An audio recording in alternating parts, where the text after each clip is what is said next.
help my family, try to get them out of the struggle, the challenges we were facing when we were kids. But, man, I never thought, I'm going to be 26 years old, with my team, playing the NBA Finals, just playing. And, I was just happy just being a part, not even winning, just being a part of this journey, but I never thought ever when I'll be 26, I'll be sitting in this chair with this right here and this right here. Man, it's been we've come a long way. Don't let nobody tell you what you can be and what you cannot do. People told me I can't make free throws. I made my free throws tonight. Taylor in the Woodstock of basketball, the Deer I made them, District. not supposed to make it. But I'm joking. Actually, I'm not. But yeah, just believe, man. Just I hope I give people around the world, from Africa, from Europe, give them hope. That it can be done. It can be done. 8.5 years ago, before I came to the league, I didn't know where my next move will come from. My mom was selling stuff in the street. And now I'm here, sitting in the top of the top. And I'm extremely blessed. And that's why I'm extremely blessed. If I never have the chance to sit on this table ever again, I'm fine with it. I'm fine with it. But I hope this can give everybody around the world hope and allow them to believe in their dreams. When you re-signed your contract, your extension, I'm sure it was with this in mind. Well, could you imagine it happening for you the way that it's happened? No. Man, I couldn't live. There was a job that had to be finished. I felt like the Bible did not pay us justice. We give credit to Miami Heat. They played great, but it did not pay us justice. Everybody was feeling homesick. We're a family-oriented team. Wanted to see our families, but coming back, I was like, this is my city. They trust me. They believed in me. They believed in us. Even when we were lost, the city still was on our side. And obviously, I wanted to get the job done. But that's my stubborn side. It's easy to go somewhere and go and win a championship with somebody else. It's easy. I could go. I don't want to put anybody in the spot, but I could go to a super team and just do my part and win a championship, still won. But this is the hard way to do it, and this is the way I chose to do it, and we did it. We did it, man. Yes, you did.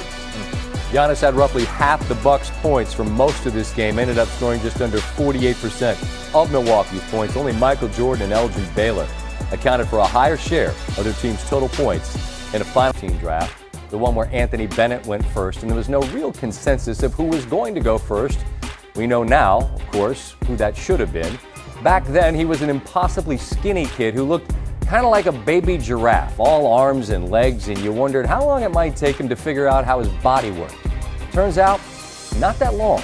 Not much longer than it took us to figure out how to correctly say his name, or better yet, the simple cheat of treating him like NBA royalty and calling him by just one name.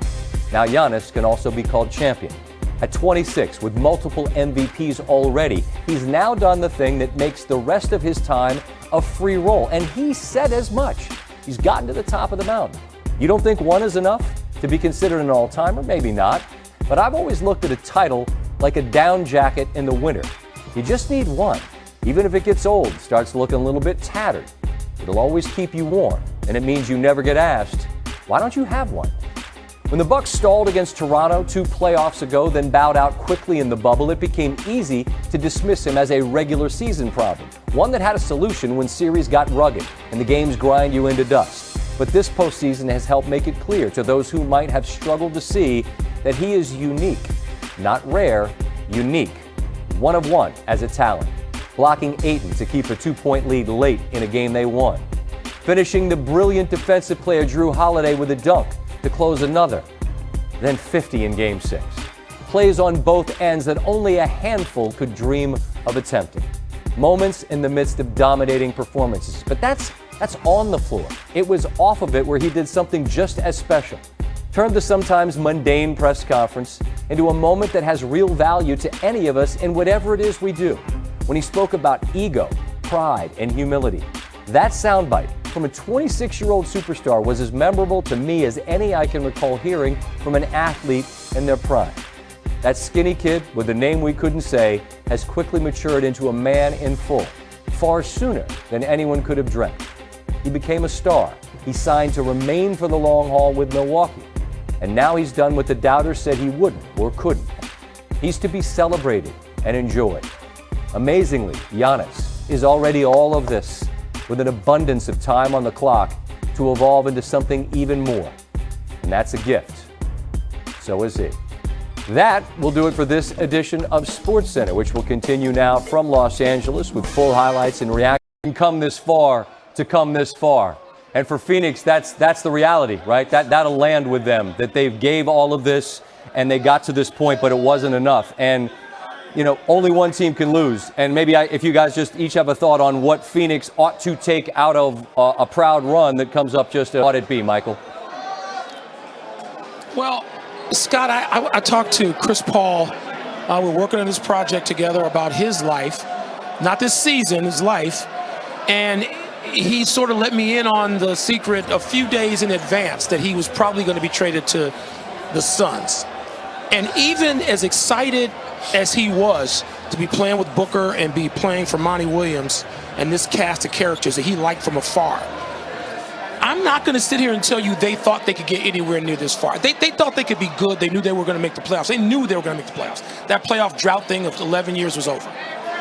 But to think that they were just exuding confidence that they were going to get to the NBA Finals, anybody who says that now is insane. I mean, you heard Monty just talk about how, you know, normally you get to the first round and figure out how you're going to get to the second round. If you get to the second round, you figure out how you're going to, and it's piecemeal. This wasn't piecemeal, this was meteoric. I mean, I did talk to Chris Paul midway through the season, and he said, you know what? We could be really good. And by, you know, in stages, they knew they could be really good to great, somewhere in there, and they were going to pursue that. So this, to me, and I don't know that they'll feel this way for weeks. It's going to take time, like they both said. To me, this is an overwhelming successful season. The Phoenix Suns haven't been in the finals in almost 30 years. Yep. And Chris Paul comes and he takes a group, this group, Ayton, who had never really been coached, not really, and he takes this group and he goes to the finals? Yeah. Seriously, this is like I'm not going to call it bad news bears, but you know what I mean? This is the kind of story you don't see in pro sports. Well, a couple of things. Number one, I've been in the journalism profession for nearly 30 years, and when you talk about a guy that's going to be chronicling the life story of a guy like CP3, I can think of nobody more qualified than my brother right here, Mike Wilbon. So I just want to say that. The other thing that I want to say is this. I understand everything that Mike Wilbon just said about CP3 and the Phoenix Suns and how meteoric this season has been for them. But what is inescapable, Scott, is the profound sadness that so many of us feel for him because we've known him for so long. We know how dedicated and committed he is, how tirelessly he has worked throughout the years. And he's an acquired taste. He's not for everybody because his priority has always been about winning and doing it the right way.